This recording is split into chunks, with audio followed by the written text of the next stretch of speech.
Dice el tópico que hay dos cosas seguras, la muerte y los impuestos. Los impuestos, ¿verdad? Solo su nombre nos produce cierto quebranto del ánimo, cierta inquietud al menos. En fin, no es tema agradable así a primera vista, pero bueno, si os parece, vamos a ponerle un poco de humor. Dice que es un tío que va a la ventanilla de Hacienda. Digo, oiga, ¿es aquí donde se hace la declaración? Digo, sí, señor. Digo, pues ahí va. Me enamoré de tus ojos, me enamoré de tu ser. Y no sé vivir, mi niña, si no tengo tu querer.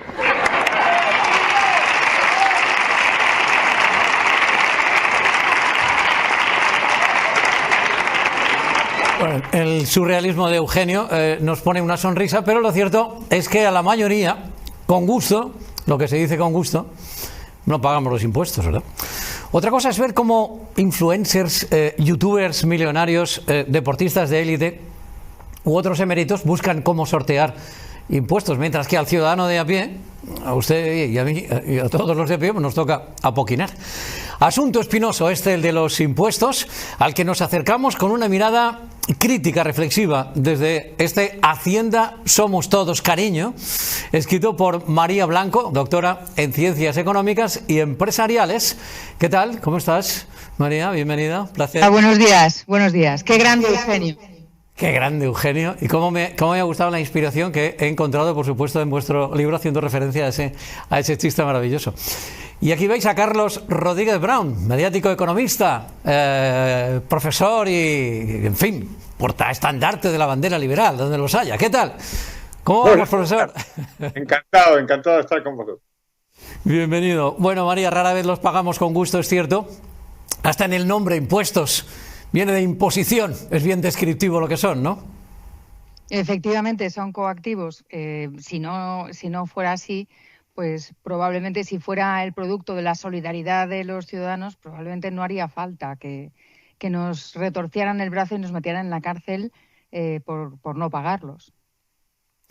Bueno, ¿y por qué eso de añadirle, Carlos, lo de cariño al final? No sé si es un guiño solidario y amable, digamos, entre comillas, a las llamadas de los gobiernos al pago de los impuestos.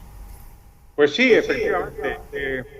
Citamos a la famosa frase de Talleyrand, que le dijo a Napoleón: las bayonetas sirven para muchas cosas, pero no para sentarse encima de ellas. Y efectivamente el poder, todo poder, necesita de la persuasión. Y por supuesto el poder democrático también. Entonces, analizamos los mensajes de Hacienda.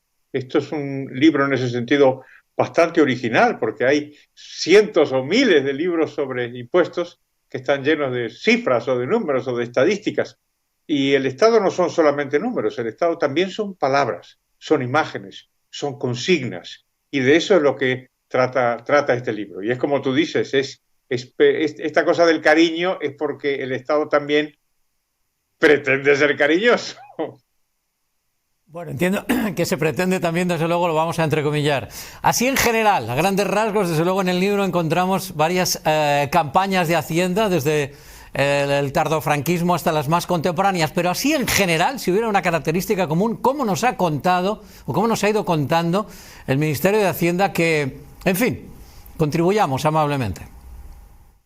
Pues en primer lugar yo creo que como siempre señala Carlos, lo primero que hace el Estado es mirarte a la cara y decirte yo soy tú. Con lo cual, en el momento en que tú te niegues o que te parezca que los impuestos son excesivos, es como si te estás atacando a ti mismo. Somos el cuerpo social y entonces es un atentado terrible, ya no solamente, por supuesto, delinquir y no pagar, sino simplemente cuestionártelo, ¿no? Cuestionarte si es excesivo, si no es excesivo, porque como es de todos y todos somos todo, entonces es como muy antiintuitivo, ¿no? No te consientes a ti mismo y la sociedad te señala si se te ocurre cuestionarlo.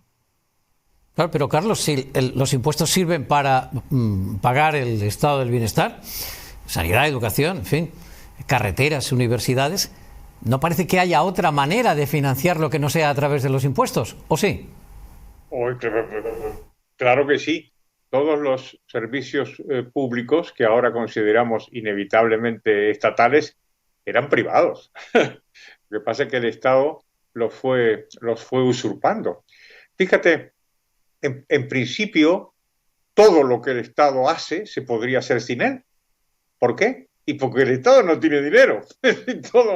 Todo lo que el Estado gasta se lo quita primero a la gente. O sea que si se lo dejara el dinero a la gente, pues la gente podría gastarlo en las mismas cosas que el Estado le brinda ahora. Lo que pasa que sí es verdad una cosa, y es que como todos los estados han hecho eso, resulta difícil pensar que alguna vez, no sé, las pensiones eran privadas.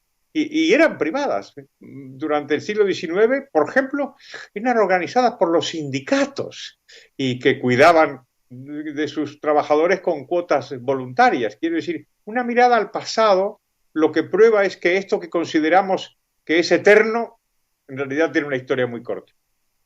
Aquí Carlos María nos ha puesto la mirada en el 19, en el pasado, como ejemplo, posibilidades de financiación de los servicios públicos que no sean a través de los impuestos, pero es cierto que tenemos el panorama que tenemos. Y hemos vivido además recientemente en los anuncios de famosos youtubers llevando su dinero a Andorra para fijar allí su domicilio fiscal. Y no solo millonarios influencers, vemos también como otros famosos deportistas, en fin, eméritos, gigantescas tecnológicas también que sortean el pago de impuestos. Esto, como poco, María, genera desafección, cuando no a menudo, en fin, notorio cabreo del personal. Es verdad, y lo acabamos de vivir. Pero fíjate qué curioso que cuando un joven con talento quiere explorar nuevos caminos y no encuentra su camino en su país y se ve obligado a refugiarse laboralmente en otro país y emigra por razones de trabajo, a nadie se le ocurre criticarle. A nadie. Sin embargo, si ese mismo joven se refugia por motivos fiscales, porque no está de acuerdo con el sistema impositivo, porque no puede salir adelante eligiendo libremente su camino y se va a otro sitio, entonces merece toda la reprobación, ¿no? Y en realidad en ambos casos están haciendo lo mismo, están intentando salir adelante en función de sus criterios, solo que en un caso buscas trabajo y en otro caso simplemente buscas que no te asfixien tanto con los impuestos. Hombre, María, que el Rubius no puede salir adelante. En fin, no tengo acceso a su cuenta corriente, pero es público y notorio que en fin, que a la persona no le falta, ¿no? Salir adelante de acuerdo con sus propios criterios. Quiero decir, los criterios fiscales no los fijas tú, Chimo, ni los fijo yo. No, ni muchísimo menos. De hecho, he escuchado a los inspectores de Hacienda decir que en fin, que iban a revisar, digamos, parece que cierta, no sé si fuga decir así, pero bueno, digamos, esta tendencia que parece que se está imponiendo entre determinados influencers de marcharse a Andorra, y que todo esto obviamente lo van a revisar. No sé, claro, no sé hasta qué punto. No te preguntan ni a ti, ni a mí, ni al Rubius, y de alguna manera, si tú no estás de acuerdo con esa carga tributaria, tienes que poder protestar. Y si no es delinquiendo y no pagando impuestos, por lo menos debes tener derecho a irte a un sitio donde el sistema te parezca mejor. Lo que pasa es que hay una cuestión que yo creo que tiene bastante interés, y es que cuando se pone todo el énfasis en estos millonarios, ¿no?, en estos ricos, creo que lo que se está haciendo es desviar la atención, ¿no? Y Hacienda hace esto desde hace muchos años. Vosotros sois muy jóvenes, pero yo me acuerdo que Borrell persiguió a Lola Flores en los años 80. Y yo creo que esto tiene como objetivo que la gente piense que esta cosa de los impuestos es algo, pues, de otros, de los ricos. No es verdad. Aquella intervención televisiva de Lola Flores, a la que hemos visto ahora rediviva por mor de una campaña publicitaria de cerveza y de la inteligencia artificial, que ha sido algo realmente pasmoso en aquel programa, si no recuerdo mal, del ínclito y recordado José María Íñigo, pidiendo una peseta a todos los españoles. Entonces éramos 35 millones, porque ya peino también alguna cana, querido Carlos, pues en efecto diciendo, oiga, si yo debo 35 millones y yo soy un símbolo de España, pues ustedes me dan una peseta a cada uno para la cosa redistributiva de los impuestos, que de alguna manera a Lola Flores pues tampoco le salió bien, ¿no? Otra cosa sería, por tanto, María, cómo nos intentan, digamos, inculcar las bondades de pagar impuestos, es decir, cómo nos están contando la historia. Se trata de que paguemos, y además que paguemos más, obviamente, que cada vez esto va mal, y protestemos menos. Efectivamente, hay una famosa anécdota que está también en el libro, que no me acuerdo si era Talleyrand, que decía que el pago de impuestos es como desplumar a un ganso intentando que proteste que proteste el mínimo número de veces, ¿no? Pues aquí el ganso somos nosotros. Y lo que es importante es precisamente que estos mensajes van calando. Tú decías, desde la época del franquismo, yo me apuesto lo que quieras a que seguro que antes también era ese mismo tipo de mensajes, nos hacen pensar que debemos pagar porque nosotros somos el Estado, como si decidiéramos algo y que no hay otra fórmula y que nos lleve a este señalamiento moral, ya no solamente a la cárcel si no pagas, sino al señalamiento moral del que pone algún tipo de pega. Y yo creo que hay que reclamar la exigencia de los ciudadanos respecto a sus gobiernos y despertar al hecho de que nos están manipulando.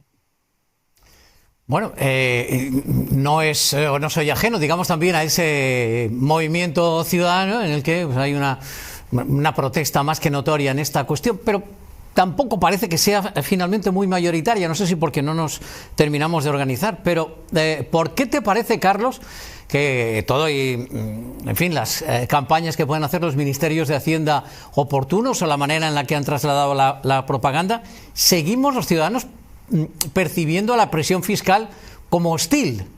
Bueno, claro, nos toca en el bolsillo de parte de manera notable, pero seguimos percibiendo como una hostilidad siempre el Ministerio de Hacienda y los ciudadanos, pese a que podamos reconocer que, oiga, con la recaudación común se hacen cosas para el estado de bienestar. Yo creo que es cierto lo que dices, pero la percepción de los ciudadanos va cambiando, ¿eh? Yo creo que va cambiando. La cuestión de los impuestos cada vez más está en el centro de la agenda política. Y los gobernantes y los candidatos de diferentes partidos se afanan en aclarar que ellos no van a subir los impuestos, si acaso solo a los ricos o solo a los youtubers o solo a las multinacionales. Existe esa preocupación. Te pongo un ejemplo de la televisión también. Lo recordamos en el libro. Es ese momento espectacular en donde una actriz y cantante famosísima como Concha Velasco, en televisión española, se puso a cantar una canción para celebrar que venía el IVA. Y en una gala de Nochevieja, un programa importantísimo, y se puso a cantar la canción que decía ¡que viva el IVA! ¡Que viva el IVA! Bueno, pues ahora esa canción sería inconcebible, y ha habido movimientos de artistas en contra del IVA y pidiendo que se lo bajaran. Eso significa que, aunque lo que tú dices es verdad, la percepción de la gente lentamente yo creo que ha ido cambiando. Carlos María, de cómo los impuestos forman parte de la agenda política, especialmente en campaña electoral. Esto, desde luego, no hay campaña política en la que no se señale, incluso con vehemencia, que no se van a subir los impuestos, ni a las familias, ni a pequeños ahorradores, etcétera, a las empresas. Pero, curiosamente, con el tiempo comprobamos que nunca es cierto. Que esté en la agenda política y los hechos, en fin, media una distancia notable, ¿no? Así es.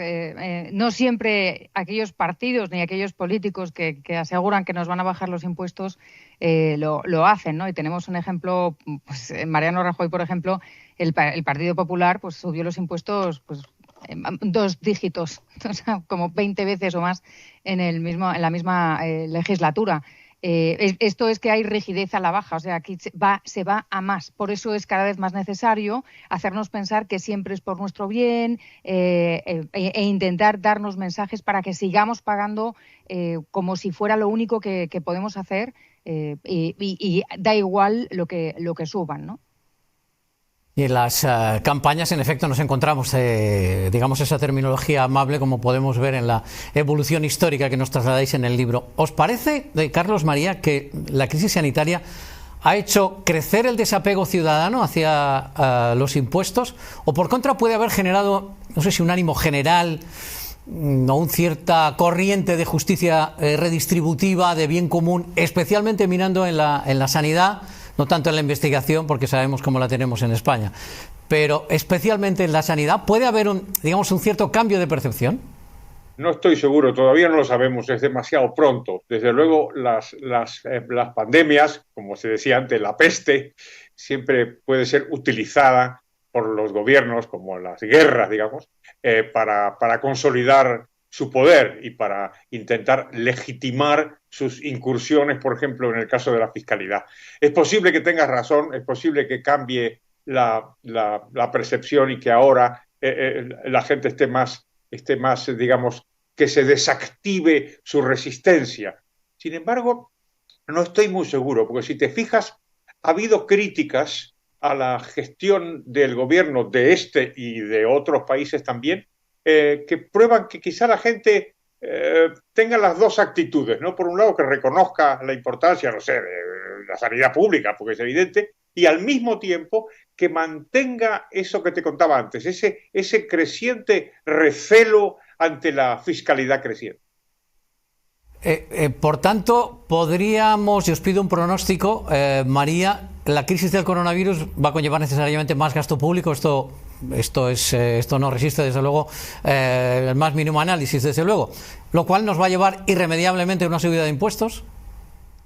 A otra subida de impuestos, porque ya en este año vamos a padecer subida de impuestos, y hilándolo con la respuesta de Carlos de tu anterior pregunta, creo que la pandemia nos va a llevar a justificar, o va a hacer que la población justifique los impuestos por la sanidad, la investigación y porque la gente lo está pasando muy mal, pero que en plena crisis económica derivada del confinamiento y de la parálisis económica general, suban los impuestos de esta manera, en lugar de tener siquiera un gesto de reducir gastos estatales, va a hacer que la gente, creo yo, empiece a cuestionar un poquito la gestión fiscal en general, de ingresos y de gastos. ¿Pronóstico de María, Carlos? Pues yo creo que lo que va a suceder puede ser muy malo para los contribuyentes, pero de alguna manera al menos nos va a ayudar a nosotros, a los autores del libro. ¿Por qué? Porque lo que va a suceder es que los gobernantes van a tener que exprimirse el cerebro para hacer campañas cada vez más inteligentes, precisamente porque la actitud de las personas es más desconfiada ahora que antes. Entonces van a tener que leer el libro para sacar de ahí alguna lección y hacer propaganda mejor, yo creo.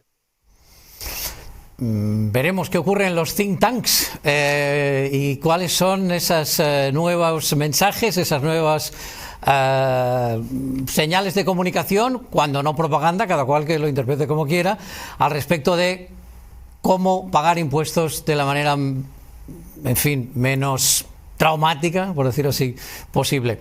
María Blanco, Carlos Rodríguez Brown, y no lo hemos mencionado, por supuesto, Luis Daniel Ávila también, que no está en la conexión, al que le mandamos un abrazo. Han hecho este libro a 6 manos, en el que han analizado cómo se ha comunicado Hacienda con nosotros en los últimos años. Realmente bien interesante. Carlos, María, un placer, muchísimas gracias por acompañarnos. Muchas gracias, un abrazo. Hasta pronto.